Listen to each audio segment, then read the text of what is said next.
روبوسی با برادر و جایز است؟ روبوسی به هیچ صورت با برادر اجازه نیست.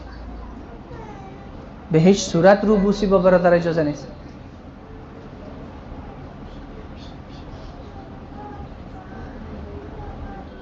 گرچه محرم است، ولی چی نیاز است؟